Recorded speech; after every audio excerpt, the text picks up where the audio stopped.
The ML Sports Platter is back with you, brought to you by Stanley Law Offices, Burn Dairy, and Bonnet Sales and Service. If your garage door fails, call Bonnet Sales and Service. They can come help you out all around central New York. I've brought him on, the ESPN baseball insider and reporter. National side does an unbelievable job. You can catch him on Sunday Night Baseball each and every week as well. Been doing it forever. One of my favorites, Buster Olney. How are you, Buster? I'm doing great, Mike. Good to talk with you.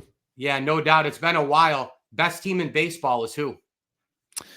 This week I would have the Mets, and there's always the shifting tides with that. I mean, it felt like for about 4 months of the 2024 season, the Philadelphia Phillies looked like by far the best team in baseball. Yeah. And then the Dodgers win the World Series, and during the wintertime, when they made all the moves, we're all talking about whether or not they'll win 120 games. But in this moment, it's the Mets because their pitching staff has been so good. And it is incredible to think that their offense, as you know, really hasn't taken off. Maybe Juan Soto's 2 home runs he hit the other day. That's a sign of things to come for him. But they have been playing so well. It's like an extension of what we saw, in the last 3 months of last year. Aaron Judge is having another monster season. Obviously, he's an all-time kind of guy. MVPs. He's projected to get another one. And it's regular season. You know where I'm going with this. I mean, he does need to kind of deliver in October at some point, doesn't he? I think so. I mean, especially with the Yankees' history, ultimately you're judged by championships, which is why, a Derek Jeter is held to, and held in such high esteem. Part of his legacy, Derek's legacy, is what he did in the postseason, and Aaron Judge hasn't had that yet. And that's a reality, I think, especially with Yankee fans where, they're not just satisfied with just getting in the playoffs. They want to have October as success.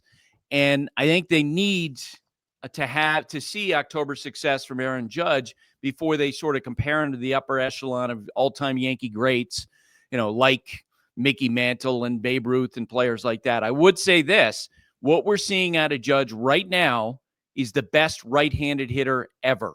What he's doing right now is so incredible. Command of the strike zone, and when he swings the bat, he's hitting the ball hard. No doubt about that. And I'm not asking for the guy to be perfect, but even deliver one like A-Rod even did in 2009, just one of them at this point. Buster Olney, ESPN, with us, a couple more, talking some baseball here.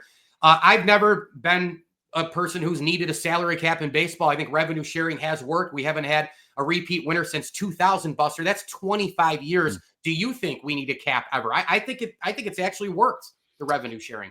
Well, and I think that generally speaking, the idea that baseball's in trouble is always overstated. You can go back and find stories from the early 1900s where, you have columnists saying, yeah, the sport's in trouble. I do think, if you're a fan of a small market team, you want the playing field to be level. You don't want, the Mets and Yankees spending 7 or 8 times what your team is spending. The sport can work without a salary cap. I would say that for the first time since I started covering baseball, which was in the late 80s, I think there's a real chance there's going to be some kind of salary cap system because of the relative weakness of the union compared to the way it was in the 90s. And also I think there are a lot of rank and file players whose perspective is, look, if it means more money for more players to have a salary cap, if we get 50% of the pie instead of 47% of the pie, then let's do that. So I think the owners are going to try to shove it down the player's throat, and there'll be more players receptive to it than ever before. Last 45 seconds or so that I've got you. You look back on your own career. What are you most proud of? I